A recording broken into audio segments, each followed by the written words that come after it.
Hello there guys, and welcome back to the channel. So today we're going to be talking about 3 buff champions. I will start to try and make this into a habit when about a week or some days after the buff going live, I'm gonna basically give a relatively brief constructive set of thoughts about where these champions are gonna lie, how good or bad the buff is, and stuff of that nature. Right, so first off, we're going to start with Venompool, and Venompool received the biggest change in his abilities. He got basically completely brand new kit, tons of cool, interesting mechanics there, and let me just start by saying that I do think that all 3 of these buffs have made, well, the champions significantly better than they used to be. I do think that all 3 of these buffs are quite good for the game. Now, I do rate them in various different kind of like categories and qualities. So let's start with Venompool. I have seen a lot of people be really excited about Venompool, and most of the polls that I opened up during my streams, majority of the people thought he got the best buff or that he's the best champion after the buff. And where it is absolutely true that he did get the biggest increase from going to completely unplayable character basically into going to much better character, I also do think that he will, comparatively to King Groot and the Hood, have probably the least impact on the game. The reason for that is because he is a long content form of champion. And he's quite good at it, but he's not Aegon, he's not Guillotine 2099, he's not like an absolute powerhouse for long, medium to longer like fights. We do have significantly better options. And that is the reason why I don't think he's gonna quite replace Venom, because Venom's utility is instantaneous. There is no RNG involved. Even if you synergize him off and activate the pre-fight, let's say, to stop Spider-Man evades, you have up to 60% chance start with a buff that stops Spider-Man from evading. But for a lot of fights, you would want it to be guaranteed chance. So, versus this champion initially has RNG aspect to him until you have him completely ramped up. For instance, Venom doesn't. And on top of that, Venom also accesses more damage quicker and it has shorter ramp-up period in itself. So I do think that Venom will still be more used champion for Alliance War, whenever you need to counter Spider Waves. I do think that Venom is going to be more used champion for Alliance Quest, because Venom's regeneration is more persistent, and again, he starts the fights quicker, he starts the fights better, and that is quite the length of the fights most of the time. Even if you're using 565 Venom in Alliance Quest map 7 with high prestige, then you would have the fight over significantly before the time that it would take for Venompool to be fully ramped up. And yeah, on top of that, Venom's healing on level 1 is significantly better, because he heals when he consumes any buffs, unlike Venompool, only the armor buff. Now, when I'm saying all of this, I do by no means say that Venompool is a bad champion. Not at all. He's actually a very good champion, and he is the best alternative to Venom for a lot of things.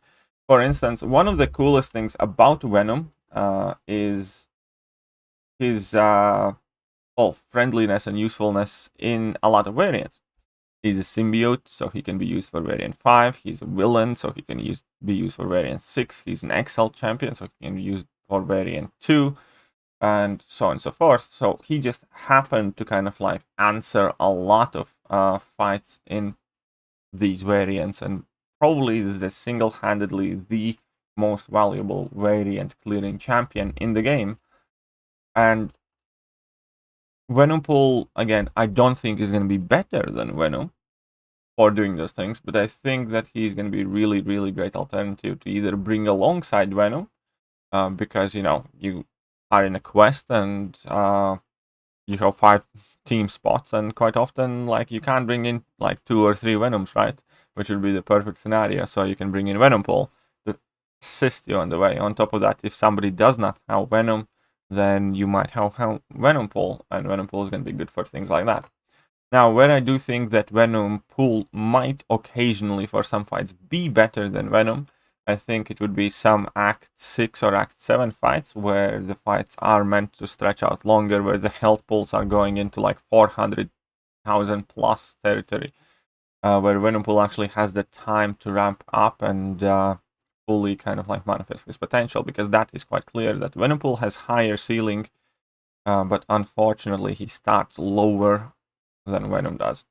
But all in all, I do think his buff is really fun. It is also quite good. I'm sure that he's going to help a whole bunch of people to clear a ton of content, and I think it is definitely a successful, interesting, unique type of buff with access to bleed, with access to fury buffs, with access to pseudo mystic nullify ability on his level 1, with the ability to gain a lot of buffs quickly, the ability to shut down spider evades against tech champions, power drain, power burn, and shock effect immunity. That also means that you would be doing quite good against Penny Parker, and plenty of really, really useful stuff. So I do like the buff, and I do think that he is a good, solid champion. I don't necessarily think that many people immediately shouted that he's overtaking Venom as a top symbiote. No, I don't think that's going to happen at all.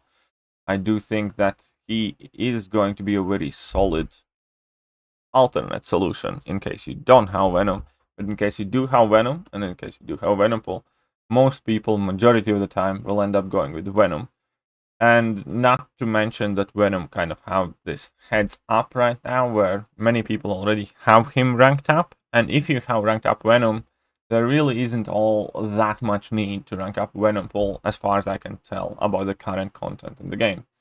Let's move on to King Groot. Now, King Groot is actually the buff that I think is going to be the most successful in terms of top tier players using him. I do think that King Groot already had, maybe not the biggest, but some following due to his tankiness, due to that insane heal. Imagine that, like 10,000 HP just randomly every 13 seconds. And then obviously the level 3 heal that also can give you another, what, 5k? For a single level 3. It's good. It's a really, really good amount of healing that he can have there. And he always just had the one problem. He always just had the one problem, that was his damage. Everything else about the champion actually is quite good. He has a fairly uncosmic set of abilities, which make him even more valuable. Now, he was already bleed immune, which is awesome. Now he's also immune to power burn and stuff like that, so he will in fact also be quite good Penny Parker counter. But his ability to shrug off debuffs is really, really clutch and extremely potent. And then, yeah, as I mentioned, you still have the damage increase that basically changed everything. He has quicker ramp up. And possibly the biggest change is that his poison now, well, basically you can make sure that you're going to have poison active throughout the entire fight as soon as you place it. Previously, that was one of the problems as well when people used him against acid wash nodes, for instance, and you often ended up timing out with him because you dealt a decent amount of damage when you dropped your level 2, and level 2 poison was alright, but the poison expired quickly. And then you just had to kind of like wait and build up to another level 2 and line it up with your fury buffs, and then you could just inflict the poison again, and then you could do your damage. And that problem has been completely taken care of, because now once you actually throw the level 2, you can keep up that poison very easily for the rest of the fight, even double and triple stack it in some matchups. So that immediately already just makes him much more suitable for that fight in general. And yeah, on top of that, again, immunity, shrug of ability, access to armor breaks, access to furies, and ton of sustainability and ton of healing. I can very easily see plenty of people taking up King Groot, investing in the champion, taking him all the way up to rank 3, running him primarily for Alliance Quest, but potentially also for some harder piece of content later on in the game. So yeah, that's what I think King Groot is going to shine. Realistically, he's not going to be your go-to questing champion. Realistically, you're not going to use King Groot to necessarily do cow EQ. You're going to want champions like Cosmic Ghost Rider, Corvus, Hyperion, Venom, or whatever for that, right? He's not going to be hitting as hard as any of those champions, especially off the gate. After the 100 seconds, his damage goes actually quite good.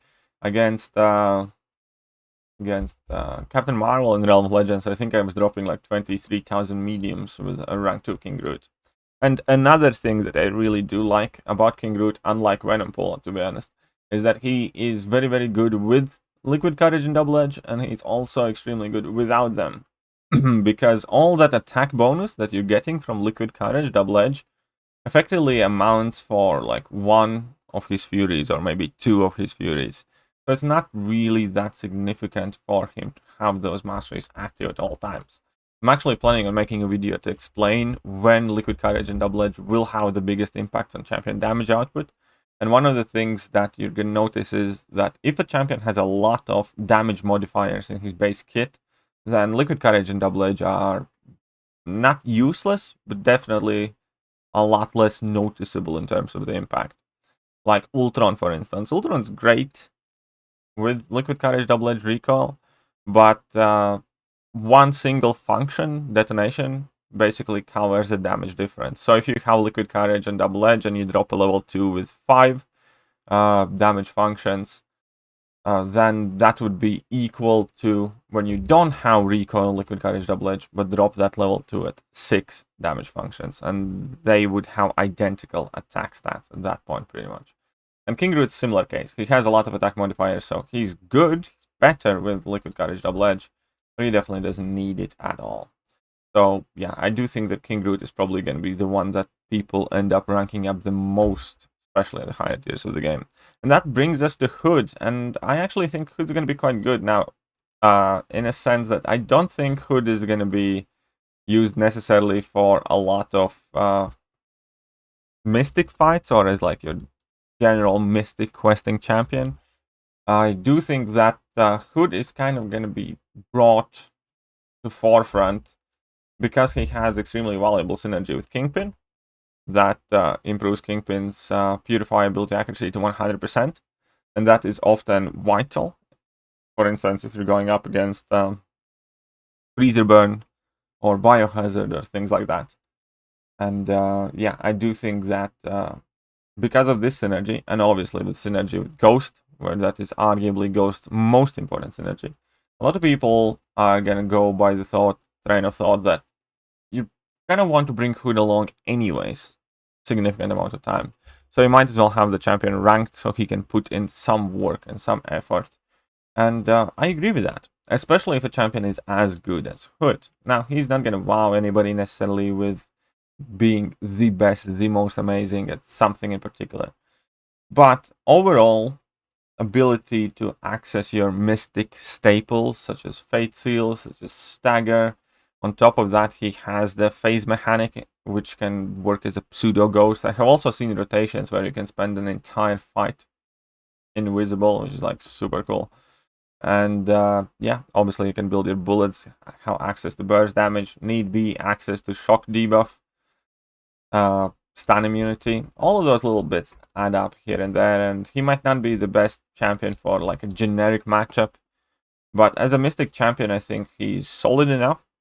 I think he's easily in the upper half of Mystic champions, and yeah, I can see plenty of people using and ranking him, even if not necessarily for himself as a champion, then maybe for himself plus his synergies. So that is where I see both of these, well, all three of these champions going.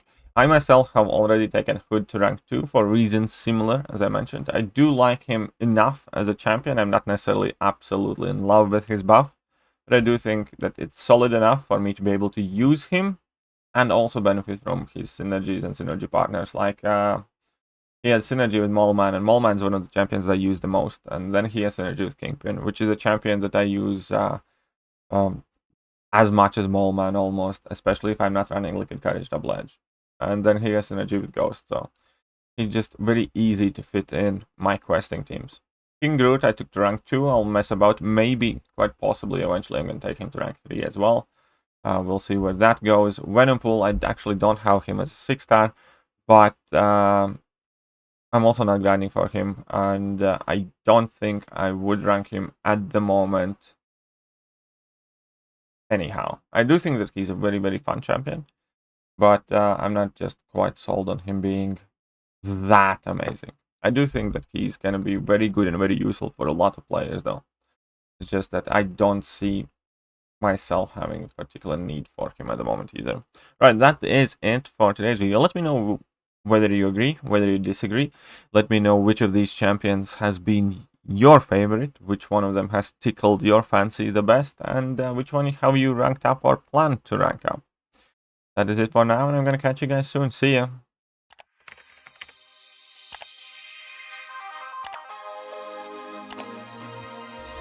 Hello there guys, and welcome back to the channel. So we have all the information about